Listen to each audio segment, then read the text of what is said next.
It arrived at 10:42 p.m. on a Thursday night. No argument. No warning. Just one simple line. I don't feel anything anymore. Please stop trying. I stared at the screen, frozen. Once. Twice. Then again.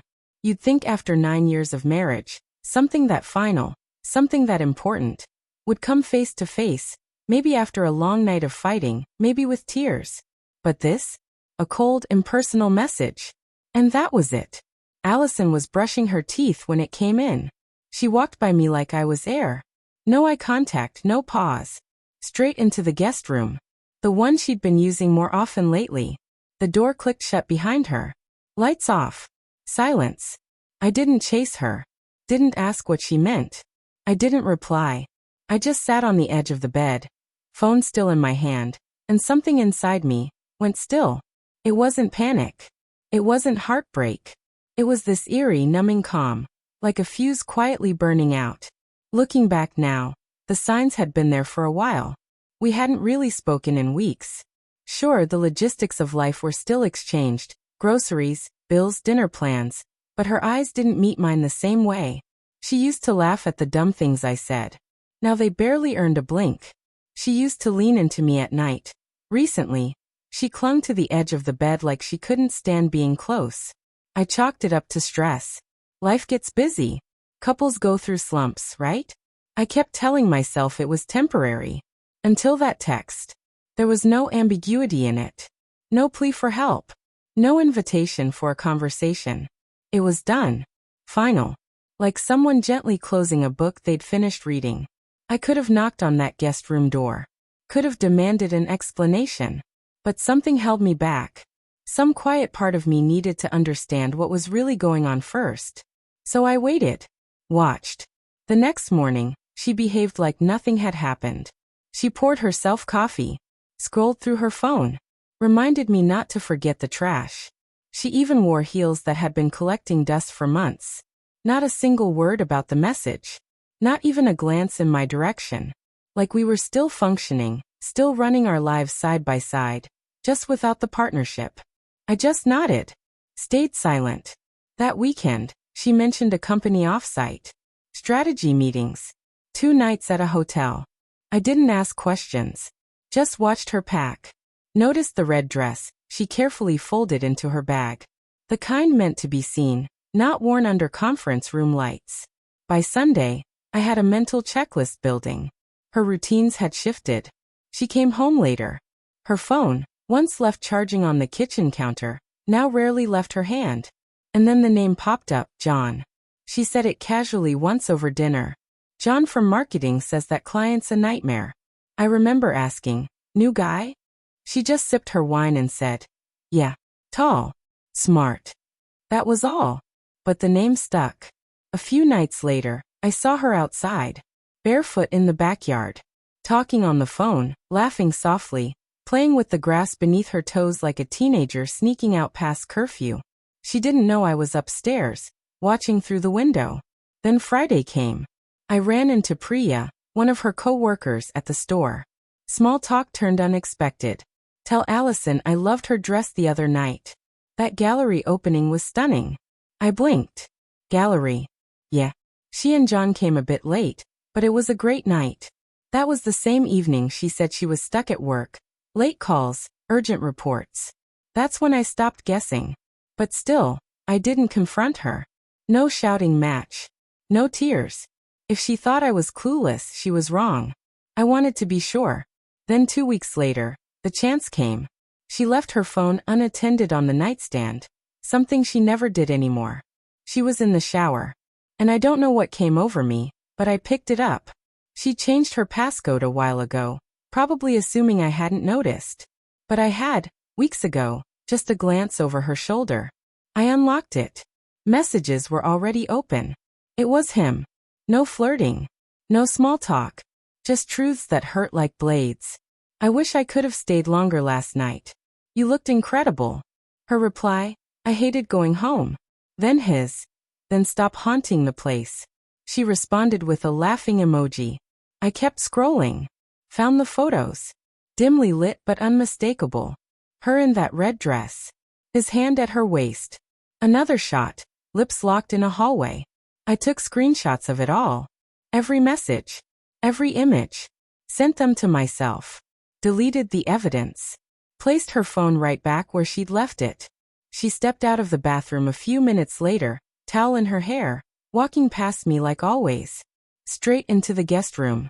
The door closed behind her. I didn't say a word. Didn't move. I sat where I had that first night. Phone in hand, heart numb. Because now I knew. Really knew. This wasn't a drift. It wasn't a slump. This was the end. Quiet. Clean. Sharp. Like a fracture that finally gave way after too much pressure. No explosion.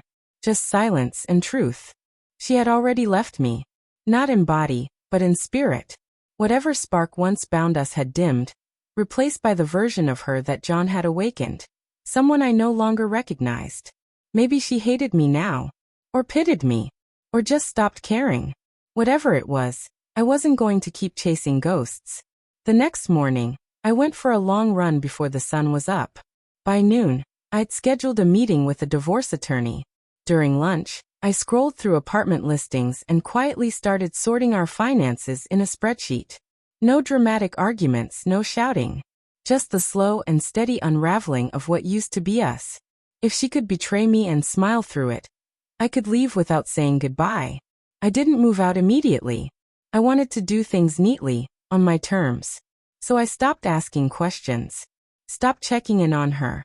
Stopped pretending I still cared. No more quick kisses on the cheek, no more, do you need anything? Or drive safe.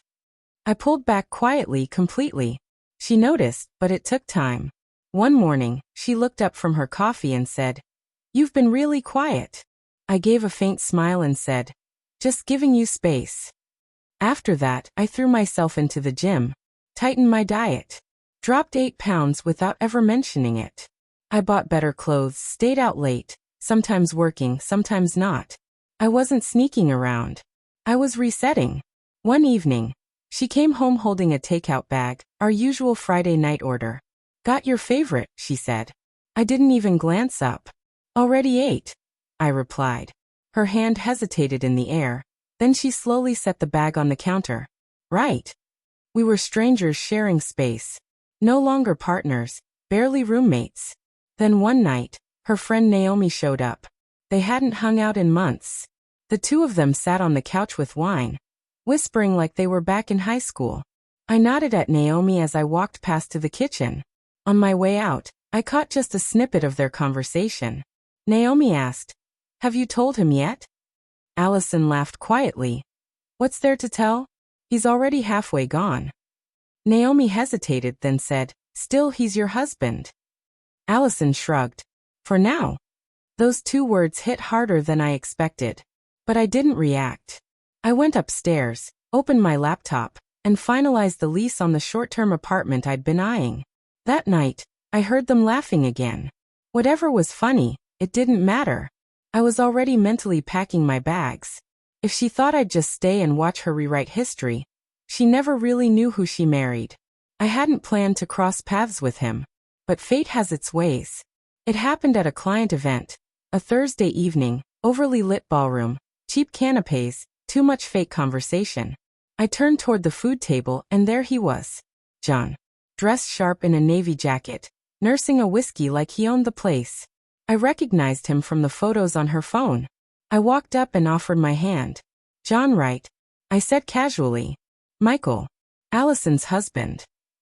He hesitated for a second, maybe guilt, maybe panic, then offered a weak handshake. "Oh, hey. Yeah. Michael."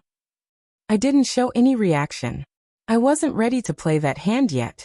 I still had pieces to move. So I kept it light. We chatted. He asked about work. I told him. I asked what he did. He mumbled something about marketing. I leaned in slightly. "Funny. Allison said you were smart." I expected someone a bit more discreet. His eyes widened. "Excuse me?" I smiled faintly. "Relax. It won't matter much longer." Then I walked away, leaving him standing there, uncertain and uneasy. That night, Allison came home late. Coat draped over her arm, lipstick faded. hair smoothed back like she'd come from somewhere a bit too nice for a regular workday. "How was your day?" she asked. "Interesting," I said.